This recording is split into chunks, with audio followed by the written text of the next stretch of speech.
Berkshire Hathaway. Ce nom évoque immédiatement Warren Buffett, l'investisseur légendaire. On l'imagine comme un maître de la bourse, un génie qui repère les meilleures actions avant tout le monde.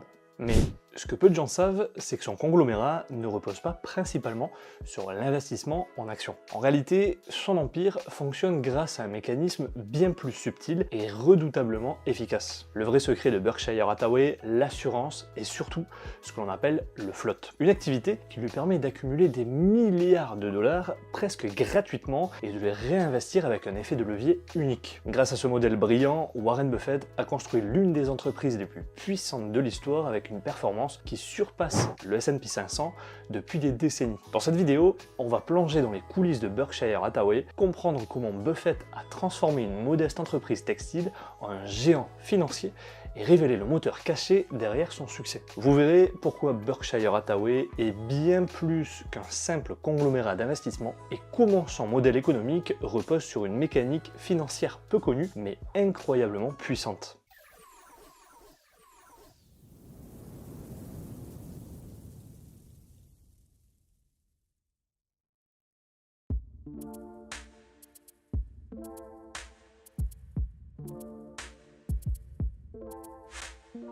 Bonjour à toute la communauté et bienvenue pour une nouvelle vidéo, je suis Mathieu de la chaîne Libre et Riche. Au milieu du 19e siècle, Berkshire Hathaway n'était qu'une simple entreprise textile fondée en 1839. Elle a traversé les époques en produisant des vêtements et des tissus. Au fil du temps, l'activité s'est essoufflée. Les usines tournaient à perte et la société peinait à retrouver sa gloire passée. Warren Buffett entre en scène en 1965 en rachetant Berkshire Hathaway avec l'idée de faire un bon coup. Ironiquement, il dira plus tard que c'était l'une de ses plus grosses erreurs d'investissement. Pourquoi ? Parce que le textile était un secteur en déclin et la gestion de Berkshire Hathaway nécessitait d'énormes efforts pour un résultat très incertain. À vrai dire, Buffett aurait pu revendre les derniers actifs textiles et passer à autre chose, mais une mauvaise négociation l'a piqué au vif. Par fierté, il décide de garder l'entreprise et de la développer. C'est ce qu'il appelle aujourd'hui son erreur initiale, mais qui va finalement s'avérer être décisive par la suite. L'an passé, dans sa célèbre lettre annuelle aux actionnaires, il a d'ailleurs admis son erreur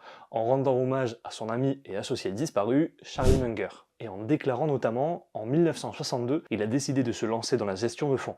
3 ans plus tard, il m'a dit, à juste titre, que j'avais fait une bêtise en achetant le contrôle de Berkshire. Mais m'a-t-il assuré, puisque j'avais déjà fait ce choix, il m'expliquerait comment corriger mon erreur. Néanmoins, en 1965, Charlie m'a rapidement conseillé « Warren, oublie l'idée d'acheter un jour une autre entreprise comme Berkshire, mais maintenant que tu contrôles Berkshire, ajoute-lui de formidables entreprises achetées à des prix justes et renonce à l'idée d'acquérir des entreprises moyennes à des prix extraordinaires. En d'autres termes, abandonne tout ce que tu as appris de ton héros Ben Graham. Cela fonctionne, mais seulement à petite échelle. Avec quelques rechutes, j'ai fini par suivre ses recommandations. Donc plutôt que de continuer à perdre de l'argent dans le textile, Buffett opère un pivot stratégique majeur. Il réoriente la société vers des secteurs plus rentables, notamment celui de l'assurance. Au fil des acquisitions et des placements judicieux, Berkshire Hathaway se transforme totalement et se met à engranger des bénéfices considérables. Dans le même temps, le textile s'efface progressivement, la part des revenus provenant de cette activité devient négligeable par rapport à l'essor des compagnies d'assurance et des participations dans d'autres entreprises. Cette anecdote, illustrant l'orgueil de Warren Buffett, dévoile sa personnalité. Il a refusé de vendre simplement parce qu'il a eu le sentiment d'avoir été dupé lors d'une négociation. Au lieu de se débarrasser du problème, il a gardé Berkshire Hathaway et en a fait le joyau que l'on connaît aujourd'hui. Comme quoi, même les plus grands investisseurs commettent des erreurs, mais savent parfois les transformer en opportunités.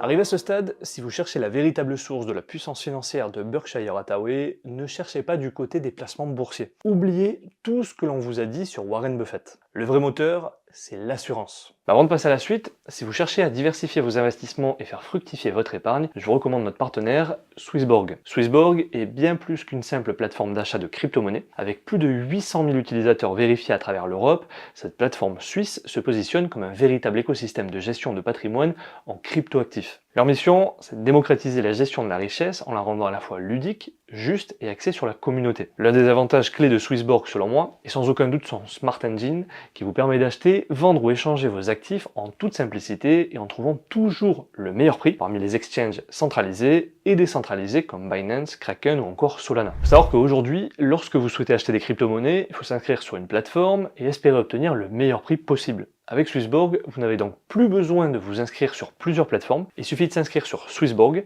qui va se charger de trouver le meilleur prix sur différentes plateformes, qu'elles soient centralisées ou décentralisées, donc directement sur la blockchain. L'autre grand avantage, c'est que la plateforme est extrêmement transparente en montrant clairement la composition de son portefeuille. D'ailleurs, si vous souhaitez rentabiliser et diversifier votre épargne tout en obtenant un revenu passif, Swissborg propose aussi des stratégies d'investissement innovantes grâce à son programme Earn. Vous pouvez générer des rendements avec une transparence totale sur vos investissements, que ce soit via l'USDC, l'Ether et d'autres crypto-actifs soigneusement sélectionnés, et vous pouvez même vous exposer à des devises étrangères comme le dollar, la livre sterling ou même au franc suisse. Bref, que vous soyez novice ou expert en crypto, Swissborg, une plateforme suisse, vous offre une interface simple d'utilisation, une sécurité de premier ordre et un contrôle total sur vos actifs. Alors si vous souhaitez en savoir plus sur Swissborg et découvrir comment optimiser vos investissements en crypto-monnaie, je vous invite à cliquer sur le lien en description ou dans le commentaire épinglé afin de profiter de jusqu'à 100 € offerts. En plus des célèbres Geico et General Reinsurance Berkshire Hathaway, détient également Berkshire Hathaway Reinsurance Group,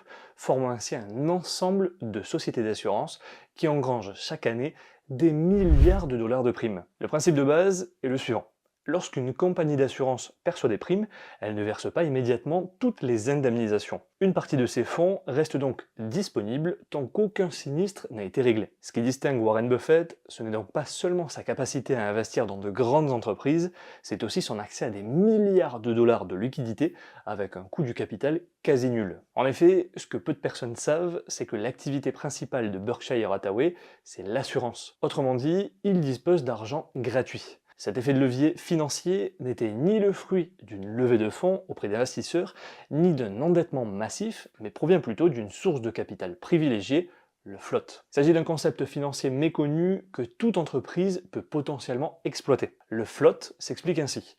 Une compagnie d'assurance gagne de l'argent de deux façons. D'abord, elle facture des primes mensuelles ou annuelles à ses clients en échange de la couverture d'assurance. Lorsque survient un sinistre, l'assureur espère que le total des primes perçues excède le montant nécessaire pour l'indemniser, dégageant ainsi un bénéfice de souscription. Par ailleurs, tant que les clients n'ont pas encore réclamé leurs indemnisations, l'entreprise peut conserver ses liquidités comme fonds de roulement et les investir. C'est grâce à ce mécanisme que les compagnies d'assurance cherchent à générer un rendement afin de subventionner leurs coûts d'exploitation et, si possible, compenser d'éventuelles pertes de souscription. Les modèles économiques dans l'assurance sont souvent complexes car il faut estimer précisément le montant et la probabilité des sinistres futurs. De plus, la plupart des assureurs classiques subissent une perte de souscription, les primes n'étant généralement pas suffisantes pour couvrir l'intégralité des sinistres et des dépenses. Dans cette situation, l'investissement du float devient d'autant plus crucial. La perte de souscription peut être vue comme l'équivalent des intérêts qu'on paierait sur une dette ordinaire et l'objectif consiste alors à obtenir un rendement plus élevé sur le float pour conserver un bénéfice global. L'exemple de National Indemnity, la compagnie d'assurance acquise par Buffett, illustre parfaitement l'intérêt du float. Cette filiale a dégagé des bénéfices de souscription, ce qui signifie que Buffett était littéralement payé pour garder et investir ses capitaux. Il a ensuite pu employer ces sommes pour acquérir davantage d'entreprises, générant ainsi encore plus de trésorerie. Ce n'est d'ailleurs pas pour rien qu'on peut lire dans le dernier rapport annuel de l'entreprise que, depuis l'acquisition de notre première compagnie d'assurance en 1967, le float de Berkshire a été multiplié par 8000 grâce aux opérations, aux acquisitions et à des innovations. Bien qu'il ne figure pas dans nos états financiers, ce float constitue un atout considérable pour Berkshire. Pour se faire une idée, en 2023, Berkshire Hathaway disposait de près de 170 milliards de dollars dans ce réservoir financier. Et Warren Buffett reconnaissait lui-même que notre activité d'assurance dommages et responsabilité civile, PC, est le moteur de la croissance de Berkshire depuis 1967, année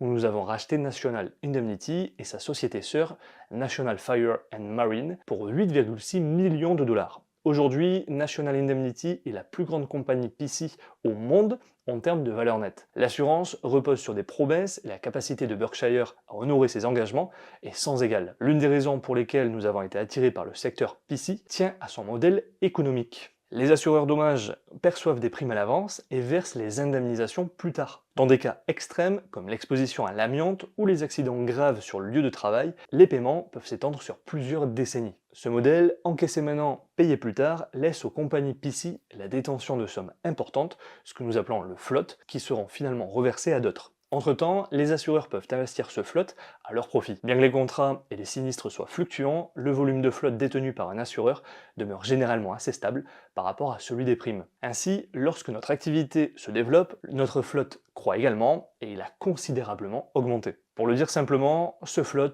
représente des fonds que Buffett peut investir dès maintenant, alors que le coût effectif de cet argent ne se manifeste que plus tard, lors du règlement des sinistres. Pourquoi ce système est-il si génial pour Buffett? Eh bien, contrairement à un investisseur classique qui doit soit emprunter de l'argent et donc payer des intérêts, soit mobiliser son capital propre et donc engager un risque immédiat, l'assurance offre des liquidités gratuitement. En plus de cela, l'incidence réelle de ces paiements est décalée dans le temps. Buffett peut donc placer ses montants considérables dans des entreprises qu'il juge prometteuses sans avoir à débourser un seul centime de plus pour obtenir cet argent. Il dit souvent d'ailleurs que l'assurance est le meilleur business du monde pour cette raison précise.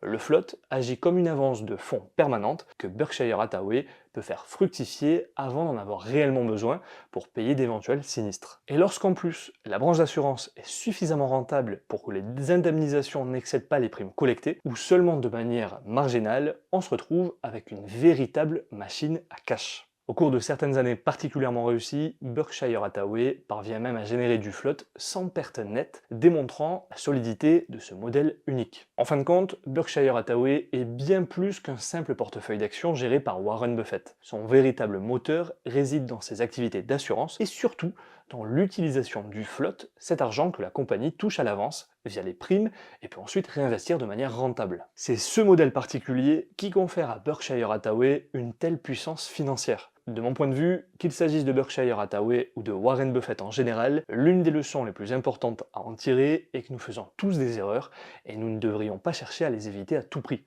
Bien sûr, si une erreur est prévisible, mieux vaut essayer de l'éviter, mais l'objectif n'est pas de commettre le moins d'erreurs possible, c'est plutôt d'en tirer un maximum d'enseignements. Naturellement, cela ne signifie pas qu'il faille faire des erreurs pour le plaisir d'en faire, si on peut apprendre des expériences d'autrui, c'est un formidable tremplin. Pourtant, seuls les insensés imaginent ne jamais se tromper ou réduire drastiquement le nombre d'erreurs possibles.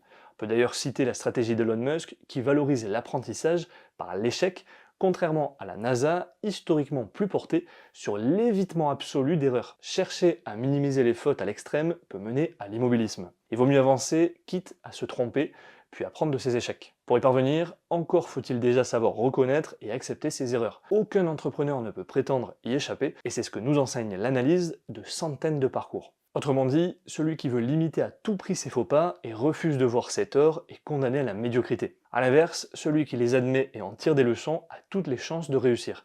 Et Warren Buffett, avec Berkshire Hathaway, est sans aucun doute l'un des exemples les plus parlants. La stratégie de Buffett a toujours été la même: acheter des entreprises de qualité et les conserver sur le très long terme. Grâce à cette philosophie patiente et méthodique, Berkshire Hathaway est devenu l'un des conglomérats les plus performants, surpassant souvent les indices de référence, comme le S&P 500, sur plusieurs décennies. Reste maintenant une question épineuse. Warren Buffett est-il irremplaçable? Son âge avancé soulève inévitablement des interrogations sur l'avenir du groupe après lui. Certains estiment que la culture et la vision qu'il a instaurée continueront de prospérer sous la houlette de ses successeurs. D'autres craignent, au contraire, qu'aucun dirigeant ne puisse égaler son flair et sa discipline légendaire en matière d'investissement. Et toi, penses-tu que Berkshire Hathaway restera aussi puissant après Warren Buffett? Dis-moi ce que tu en penses dans les commentaires, ça m'intéresse énormément d'avoir ton avis. Pour conclure, si cette vidéo t'a plu et que tu souhaites d'autres analyses business, alors abonne-toi dès maintenant à la chaîne et active la cloche pour ne rien rater des prochains épisodes. Merci d'avoir regardé, on se dit à très vite pour de nouvelles aventures financières, et rappelle-toi que la différence entre ce que tu es et ce que tu veux être réside dans ce que tu fais. Deviens les vrais riches.